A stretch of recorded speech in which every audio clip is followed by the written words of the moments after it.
Suman TV ప్రేక్షకులకు నమస్కారం. మార్చి 3న చంద్రగ్రహణం ఏర్పడుతుంది. మరి ఏ రాశుల వారి మీద ఎలాంటి ప్రభావం చూపబోతోంది? ముఖ్యంగా గర్భిణీ స్త్రీలు ఏమైనా జాగ్రత్తలు తీసుకోవాలా? ఎలాంటి పరిహారాలు ఏమైనా పాటించాలా?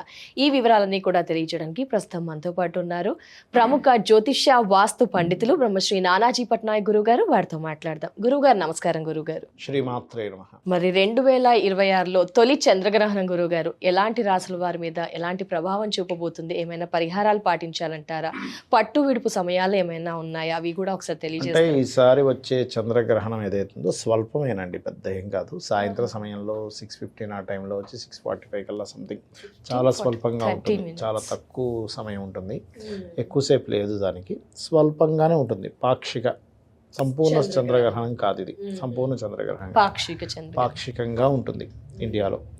అయితే ఇక్కడ ఏంటంటే మరి ఇది ఏ రాశుల మీద పడుతుంది, ఏ రాశుల వారికి ఎక్కువ ఎఫెక్ట్ అంటే సింహరాశిలో పడుతుంది, పుబ్బా నక్షత్రంలో. కాబట్టి పుబ్బా నక్షత్ర జాతకులు, సింహరాశి జాతకులు మెయిన్గా జాగ్రత్తగా ఉండాలి. వాళ్ళు ఏ దానాలు చేయాలో కూడా చెప్తాను. అండ్ అలాగే అక్కడ నుంచి పంచమరాశి అయినటువంటి ధనస్సు రాశి జాతకులు, అండ్ మేషరాశి వారు, కర్కాటకము, కన్య ముందు వెనక రాశుల వారు జాగ్రత్తగా ఉండాలి. అయితే గ్రహణం ఎప్పుడు కూడా అందరికీ బ్యాడ్ ఎఫెక్ట్ ఇవ్వాలని రూల్ లేదు. ఒక్కొక్కరికి ఒక్కొక్క విషయంలో జాగ్రత్తగా ఉండాలి. ఇప్పుడు మేషం వారు ఉన్నారనుకోండి, ఇప్పుడు చూడండి, మనకి గర్భవతులు జాగ్రత్తగా ఉండాలి, గర్భిణీ స్త్రీలు జాగ్రత్తగా ఉండాలంటారు. మేషం వాళ్ళు మాత్రమే జాగ్రత్తగా ఉండాలి. అందరూ కాదా గురువు? పంచమంలో గ్రహణం కదండి.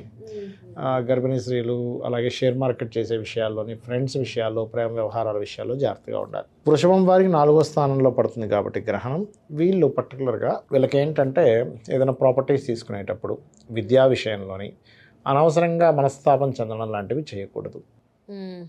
ఇక మిథునం వారికి కనుక చూసుకుంటే 3వ స్థానంలో గ్రహణం చాలా మంచిది. కాబట్టి వీళ్ళకి ఏదైనా ప్రయత్నం చేస్తుంటే ఆ ప్రయత్నం కూడా సఫలీకృతం అవుతుంది. పట్టుదలతో చేసే ఏ ప్రయత్నమైనా కృషితో వీళ్ళు నిలబడి, అంటే ధైర్యంగా నిలబడి ఏదైనా సాధించగలుగుతారు. కర్కాటకం వారు ప్రధానంగా ఫైనాన్షియల్ మ్యాటర్స్ విషయంలో చాలా జాగ్రత్తగా ఉండాలి, కర్కాటక రాశి వారు.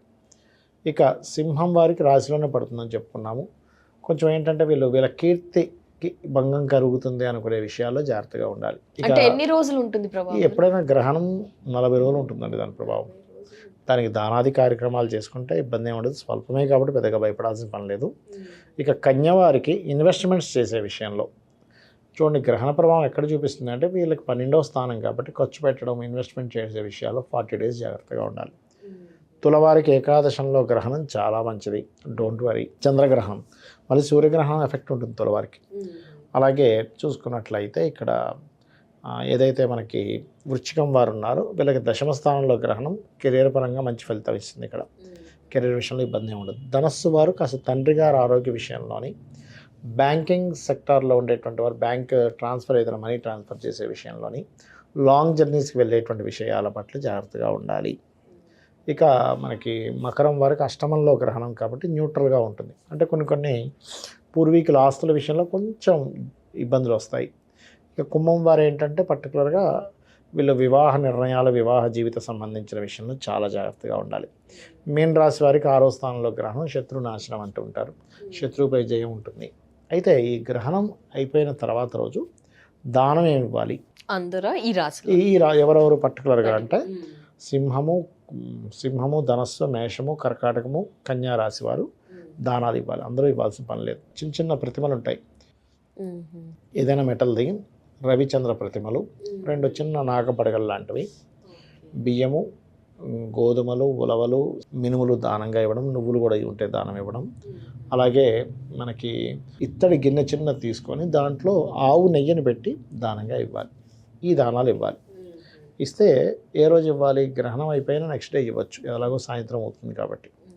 నేను ఇందాక చెప్పినట్టుగా ఆ జాగ్రత్తలు తీసుకోవాలి. అయితే మనకి ఇప్పుడు ఫిబ్రవరి 17వ తేదీనేమో సూర్యగ్రహణం, ఈ సింహరాశిలో చంద్రగ్రహణం అయినందుకు ఇది కొంచెం దేశకాల పరిస్థితుల మీద, పంచగ్రహ కూటమితో వచ్చిన సప్తమం సూర్యగ్రహణము, అలాగే సింహరాశిలో ఏర్పడిన చంద్రగ్రహణంలో ఇది రాజకీయ నాయకులకి, ప్రెసిడెంట్లకి, దేశాల్లో ఉండే పెద్ద పెద్ద నాయకుల మీద దీని ఎఫెక్ట్ ఉంటుంది.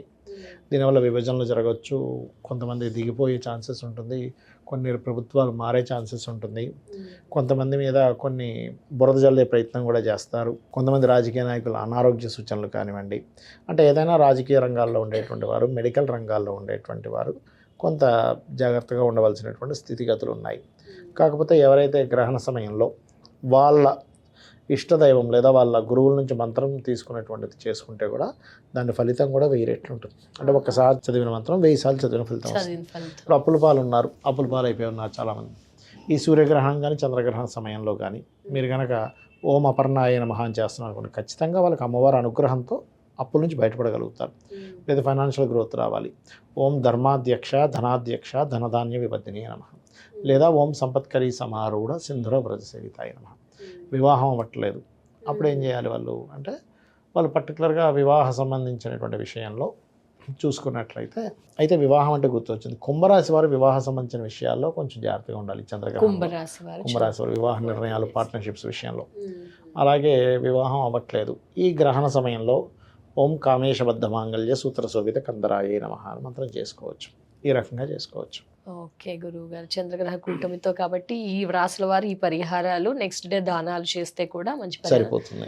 కాకపోతే సొసైటీ పరంగా కొంచెం ఇబ్బందులు అయితే ఉన్నాయి, పొలిటికల్ బ్యాక్గ్రౌండ్ వాళ్ళకి. అలా పొలిటికల్ విభజనలు ఏర్పడడం, పొత్తులో ఉన్న వాళ్ళకి విభజనలు ఏర్పడడం, రాజకీయ నాయకులకు కొంత ఇబ్బంది రావడం, ఈ సీక్రెట్ సైన్లో సూర్యగ్రహణం ఏర్పడిన దాని తర్వాత రాజకీయంగా చంద్రగ్రహణం ఏర్పడడం వల్ల పెద్ద పెద్ద అంటే సొసైటీలో ఉండే పెద్ద పెద్ద వాళ్ళు, ప్రపంచవ్యాప్తంగా పెద్ద పెద్ద వాళ్ళకి ఎక్కువ ముప్పు రావడం, వెల్ నోటెడ్ పీపుల్ కొంత ఇబ్బంది రావడం, ఇట్లాంటివి జరుగుతాయి వీటి వల్ల. గర్భిణీ స్త్రీలు అయితే ఏం పాటించాల్సిన అంటే ఆ రాశుల పర్టికులర్గా మేషం వారు, అది కూడా స్వల్పమే కాబట్టి పెద్దగా భయపడాల్సిన పని లేదు. మేషరాశి వారు కొంచెం, మేషరాశి ఆరు మేష లగ్నం వీళ్ళు జాగ్రత్త పడాలి, సరిపోతుంది. గురువు గారు, మరి ఇదంతా ఓకే, ఇండియాలో ఉన్నవారు దానాలు చేయగలుగుతారు, అదంతా కూడా అప్పటికప్పుడు తెచ్చేసుకొని చేయరు, మరి ఫారెన్ లో ఉన్న వాళ్ళు కూడా పర్సన్స్ ఫాలో అవుతూ ఉంటారు, వాళ్ళకి ఏమైనా ప్రభావం ఉంటుంది అంటారా? ఏమైనా రెమెడీస్ ఫాలో అవ్వచ్చు అంటే? ఇప్పుడు సూర్యగ్రహణం అనుకోండి ఎక్కువ బయట కంట్రీస్ మీదే ఉంది, చంద్రగ్రహణం కొంత బయట కంట్రీలు కొంత ఇండియాలో ఉంది. ఇప్పుడు సరే బయట దేశాల్లో ఉన్నాం, అక్కడ వాళ్ళు ఇవ్వలేరు దానము, వాళ్ళ తరపున ఇండియాలో తల్లిదండ్రులు అత్తమామలో వాళ్ళ అన్నయ్యలో తమ్ముళ్ళలో ఇవ్వవచ్చు. వాళ్ళ పేరు గోత్రనామం అని చెప్పి గ్రహణ ప్రభావం ఎవరి మీద అయితే ఉంటుందో వాళ్ళ పేరు గోత్రము వాళ్ళు కావాలంటే వాళ్ళకి మనకు టెక్నాలజీ బాగా పెరిగింది కాబట్టి వాట్సాప్ కాల్లో ఉండి చూస్తున్నా కూడా సరిపోతుంది. ఆ రకంగా దానం ఇవ్వచ్చు. అంటే చాలా మందికి ఇదే సందేహం, మీరు అన్నట్టుగా అయ్యో అక్కడెక్కడ ఉండిపోయాను, దానం చేయలేకపోయాను, ఈ రాశిలో మేము ఉన్నాం, మీరు చెప్పింది వినగానే ఈ రాశిలో అయ్యో మేము ఉన్నాం చేయలేకపోతున్నామని ఫీల్ అవుతుంటారు. అలాంటి వారు వాళ్ళ తల్లిదండ్రులు, వాళ్ళకి తెలిసిన వాళ్ళు, వాళ్ళ చుట్టాలు ఎవరైనా కూడా వాళ్ళ పేరు మీద ఇవ్వచ్చు. తప్పకుండా గురువు గారు. ధన్యవాదాలు గురుగారు, నమస్కారం. శ్రీమాత్రే నమః.